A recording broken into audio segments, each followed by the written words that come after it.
I just had to pull over to start the camera because I couldn't press the button with these sodding gloves on. They're just too big and, you know, you don't have the feel. Oh yeah, snow. And it's a bit cold.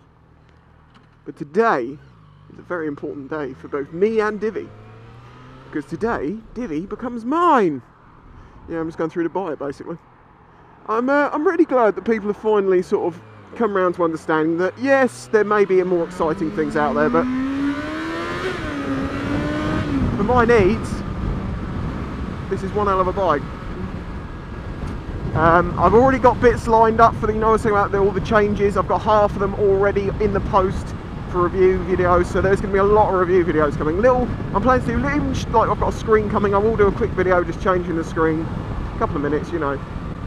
But yeah, it's all good stuff. I've got the insurance sorted on this. The sheep is in the snow.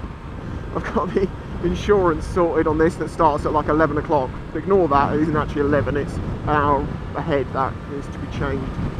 So I've got to get the Hazelmere, buy it, and then at 11 o'clock it will be mine and insured and everything.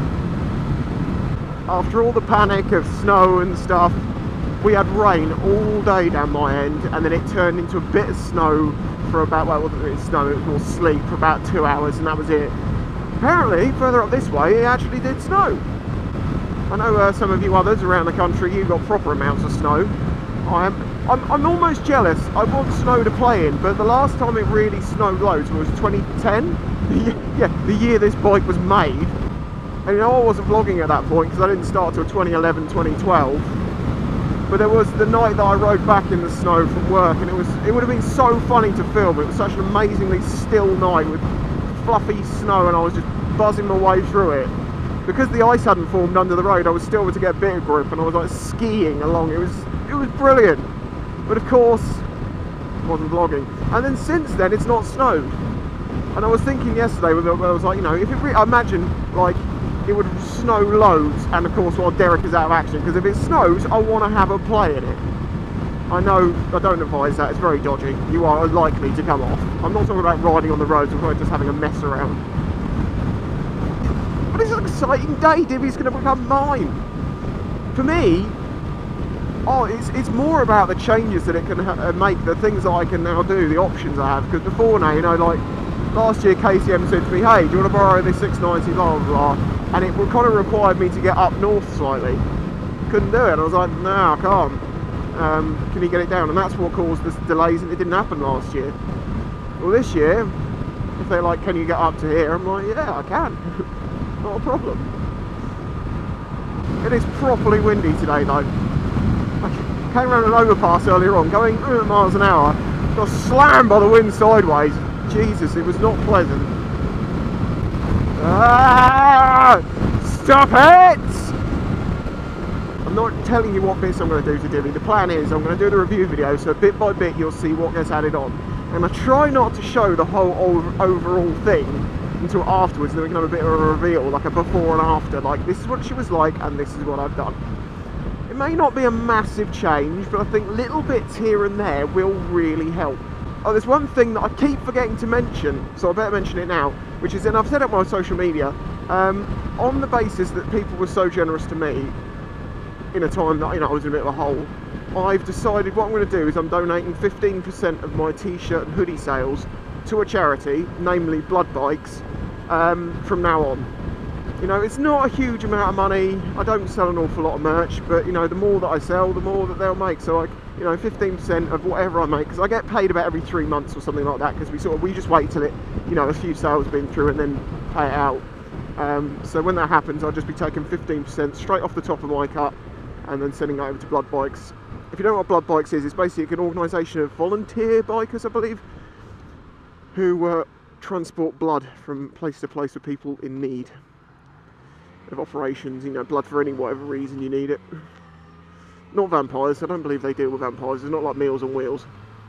Oh yeah, loads of you did actually message Hazelmere and say, hey, thanks for helping Spicy out. Thank you for doing that. And I actually didn't realise how many people would send him a message. Kind of feel a little bit bad now, sorry about that, Mark. But thank you to everyone that did, but it's okay, they get it now. They understand, they are fully informed, they understand how appreciative everyone is.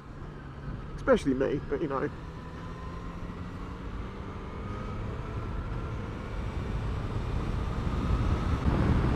There you go, proper winter vlog. I have felt colder on other days. My fingertips are starting to freeze a bit in these gloves, which does tell me that, you know, it's getting a bit thick. But I've got one of my own hoodies on, one of the brake disc ones. It's looking very nice, links in the description. But what amazes me is wearing a hoodie over the top of your leathers actually makes you feel warmer. And that doesn't really make much sense to me because, you know, you'd imagine that the wind just gets straight through the hoodie material, and it would make more sense to wear the hoodie under your leather jacket, but you don't want to do that because it will stretch it out. Stretch it right out, never be the same. Disappointment for all. But it does seem to work. Have you found that? The hoodies still work over the top of leathers? I'm sure they'd probably be more effective underneath. Ah! What the hell was that? Ah! What was that? I got hit by about 4 different things. If it starts to snow, I'm going to have to bug out back home. But it shouldn't take long actually, I've just got to put some paperwork through, you know. Blah blah blah. So I always get distracted by that massive valley thing they built down there. Is that a road? Or is it a railway embankment? I can't tell. I don't know what's going on with Derek, sort of the update, because I haven't spoken to him about it for a week, because, you know, the parts are coming, we're going to fix it, but I don't know how far ahead we are with parts arriving or any of that stuff, so I'll find it all out, and I'll let you know when I'm done in here. If I don't drop it on the snows.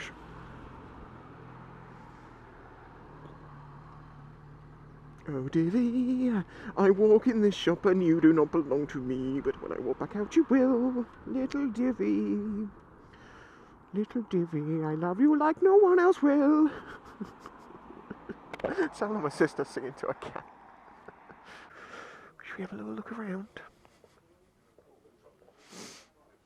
Oh.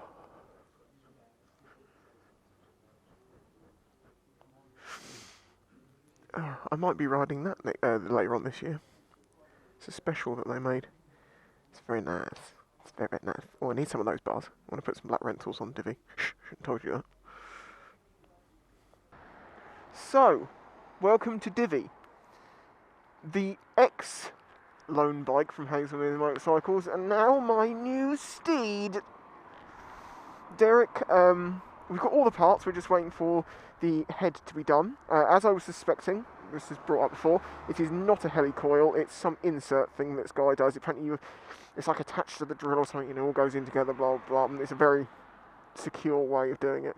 But it does mean we're waiting a couple of weeks on this guy. And it is worth waiting a couple of weeks to have the right person do it than waiting a week for the wrong person to do it. So, it's all good. Well, let's reset trip A. How do we do that? That one? Reset, yeah. And trip B. Yeah, come on. Reset. Yeah.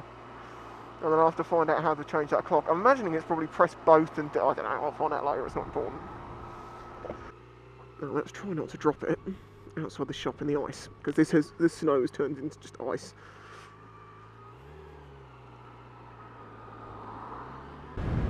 So yeah, she is mine. She is insured and taxed. Sort the tax out on their computer because, you know, the whole, you don't keep the tax anymore. But yeah, she's mine and she's fully legal. Does it feel any different? Yeah, it does in a kind of a way. I know it's mine. This is my bike. Our story started a while ago. We never knew that we would be together. I am borrowing this, an XJ6 diversion. Yamaha. Apparently it's not going to set my soul on fire. Hey, I can't care. I won't ride anything, mate. I love bikes. I just love bikes. I don't care who made it, how quick it is, what it does, etc, etc. Every bike has got a purpose. It's got a reason it was made and aimed for what it was supposed to do. It might not suit what you wanted it to do, in which case, you know, you're not going to like it. But you can't come at it from the wrong point, sort of mindset. That's the key to these things. What is that in the road? It's a fucking bit of wood. Jesus. And of course the huge thanks goes to you guys. You guys bought me a bike. That's kind of special to me. That's amazing. And of course, you're not forgetting, you also fixed Derek. Well, are fixing Derek. I'm immensely grateful. It's kind of the nicest thing that anyone's ever done for me, and I don't know how to take it because I'm so used to just always looking after myself and very rarely taking help. I'm actually quite, you know, as you probably know, I'm quite averse to taking help. I like to be independent with things and just be like, yeah, I did that. But from what people sort of said was, you know, well, you have earned it because you've been making the videos, you've been entertaining us for years, you've helped us with other stuff, so that shows what humans can be. For all the bad that we see in the world, humans can be pretty bloody amazing at times. It'll probably be next weekish that I'll start doing, you know, little videos and things when it's all the bits start arriving and I can start doing the little videos, changing stuff. One of the things I've considered doing was I'd like to get rid of the mirrors and put eliminator plates on and get bar and mirrors, but on these bars where they're a bit down here, I don't think that would be great because my arm would obscure them. But I am considering changing these to a rental bar which is just slightly straighter, and that might mean that bar ends would be more usable because I definitely don't want to lose the good mirrors, because the mirrors on here, they're not brilliant but they do kind of work. But if I can keep them about the same standard but get rid of the ugliness of them, that's good. And now it's time to enjoy the future, to turn Divi into something much more special. Of course, the other funny thing is, if someone says, you know, oh, do you name your bikes? And I'll be like, yeah, I name my bikes. Oh, what are they called? Derek and Divi. One's a man, one's a girl. One of the most important things I need to do when I get home, though, is take the red key, yeah, the master key, and shove that in my safe. I should also look about getting a second standard key cut because there's only one. But then there's always the master key. Just if you're on a bike and you've got a master key, if you're using it as your main key, don't. God, if you lose it, you're in shit. If you wonder why that is, basically the immobilizer through the ECU is coded to the key, and you can't change that, and there's nothing you can do. The master is the master, and you need the master, as I understand it, to have the secondaries made. What was that? So thank you for watching, and please welcome Divi to the channel. She's been around for a while, but she's now here to stay. Good old Divs.